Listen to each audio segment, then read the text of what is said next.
Good evening, ladies and gentlemen. My name is Jeremy. This is Strange Radios. Surprisingly cold today. In the background, listening to Funeral Abyss, their album Glorification of Darkness. Funeral Abyss is a project by Hugh Morgan.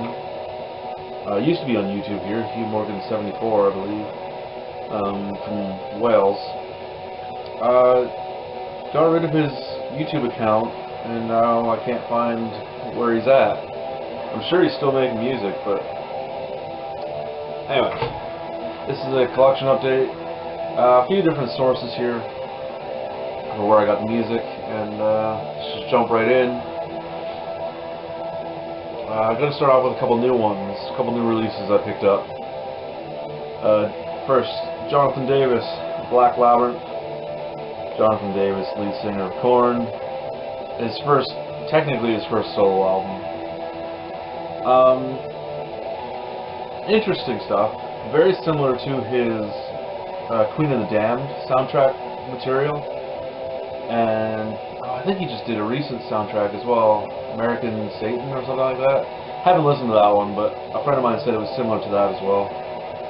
But yeah, very similar to Queen of the Damned. It's got sort of a Middle Eastern percussion sort of influence going on. It's not as heavy as Korn. Some moments it gets close to that, and it's his regular voice. He doesn't change up his style too much at all. Decent record, not great. It's for guys like me who are still, you know, fans of Korn in 2018. Also a new release, Ghost, with their newest album, Prequel. Man, this thing is easily the poppiest, least aggressive Ghost has ever sounded, and it might be their best record. Oh man, it's just so fucking catchy, these songs. They're fun to listen to. That's all I can really say. I mean, it's a throwback to that sort of 70s, what would you call it? Like, just not a classic rock, because it's not like a bluesy sort of Led Zeppelin sound, but it's more like a gothic, sort of spacey, almost like a Blue Oyster Cult sort of vibe. It's cool stuff. And like I said, this is their poppiest thing yet, and arguably their best. Ordered something from Season of Mist. The first thing was this CD was just real cheap, so I figured I'd pick it up. Hellrunner with oh god, I can never remember. Boulder Ok Is. Great black and folk metal is what I would call it. Folk-influenced black metal, you know, that sort of stuff, where it's blast beats and screaming, and then every once in a while you get acoustic guitars in there. Great stuff. Sound, if you're into that kind of sort of vibe, is great sounding record. The other thing from Season of Mist I bought, this was the one I had my eye on. This is Thy Catafalque's Geometria.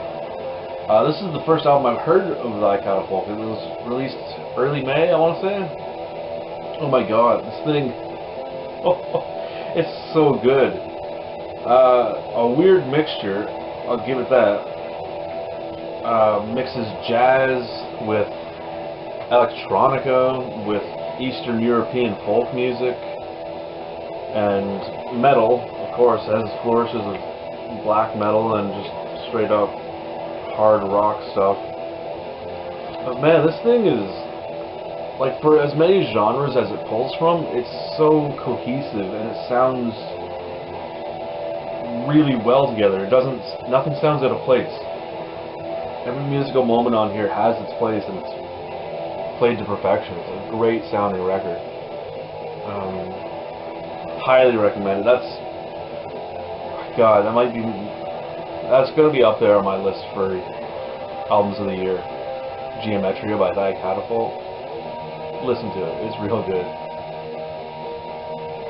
What's next here? Oh, stopped at a dollar store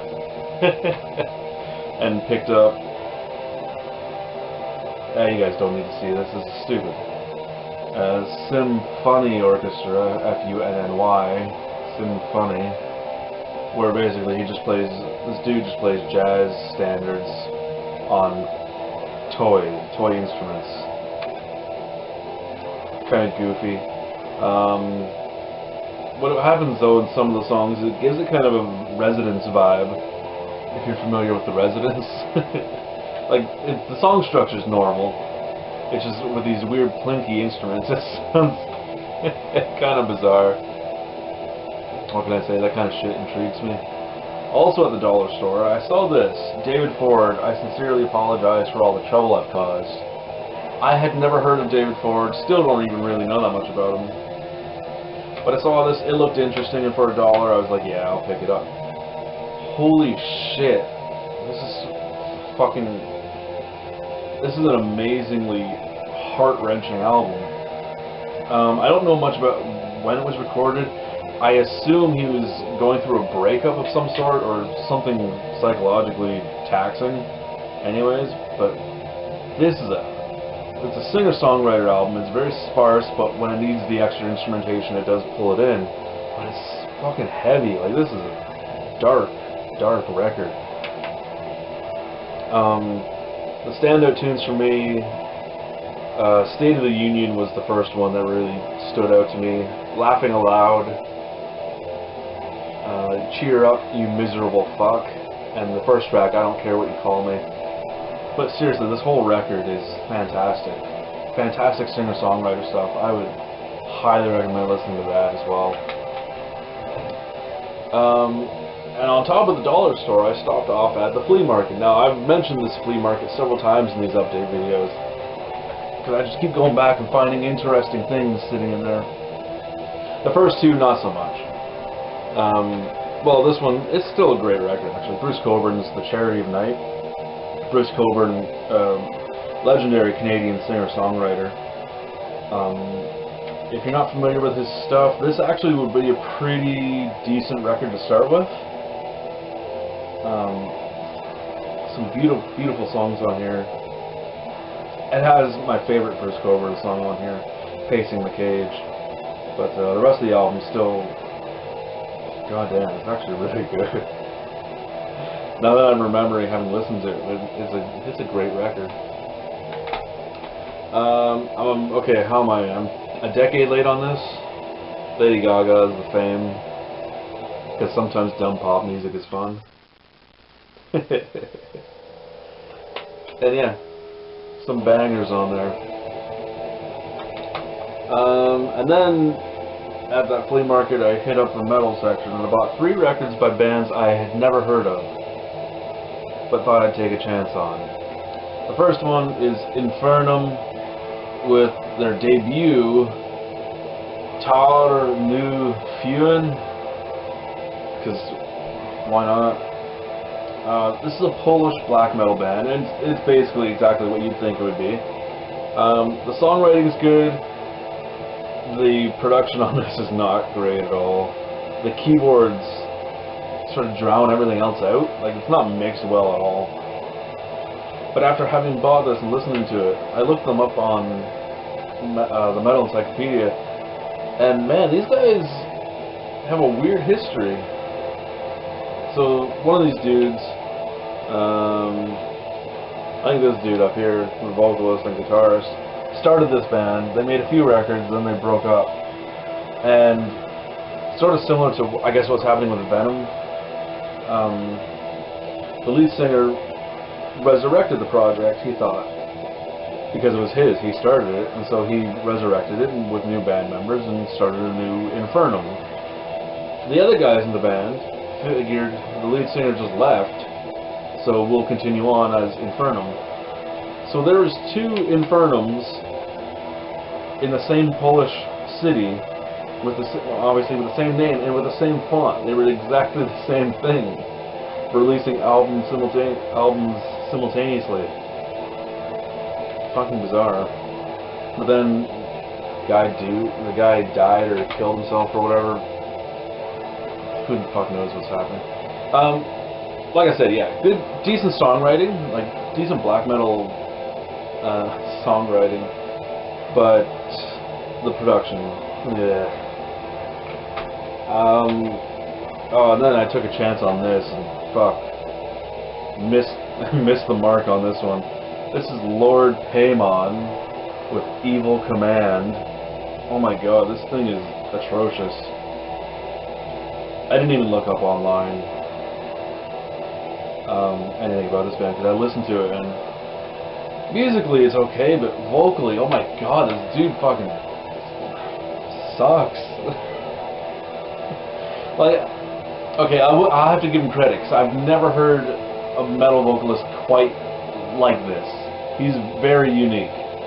And I guess, because I like some unique singers, I could see people liking this. I really could, and I can't fault them for it. But man, I just can't, it's not for me. I cannot get into that dude's vocals. Fuck, how do you even describe what it sounds like? I'm just gonna leave a link to it. You guys have to go listen to it, because it's fucking bizarre.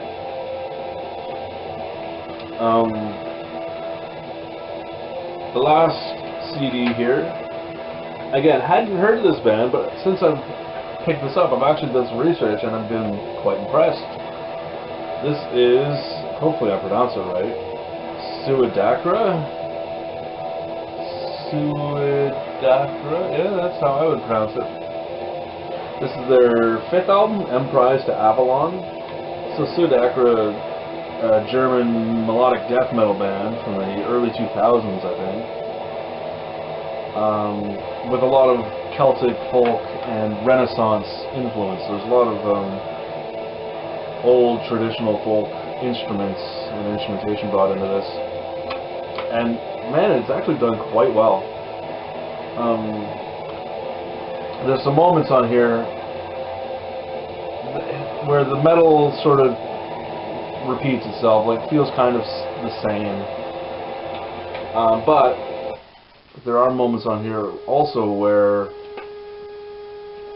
the metal just drops away completely, and here's a band photo, where the metal just drops away completely, and it's just like acoustic passages, and those moments are beautiful.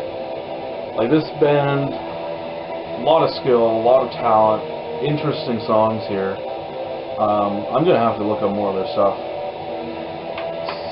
Suidakra, Emprise to Avalon. I've noticed that all of their albums on the Metal Archives highly rated, except for I think the newest one, which fans seem to think is a huge departure. So I might actually start with that one just to see what it's like. But yeah, these guys have a lot of great reviews, really well liked, and I can see why. There's some good stuff on there. That's gonna do it, I think. We're done. Thanks for watching. This has been Strange Radios. Stranger, adios.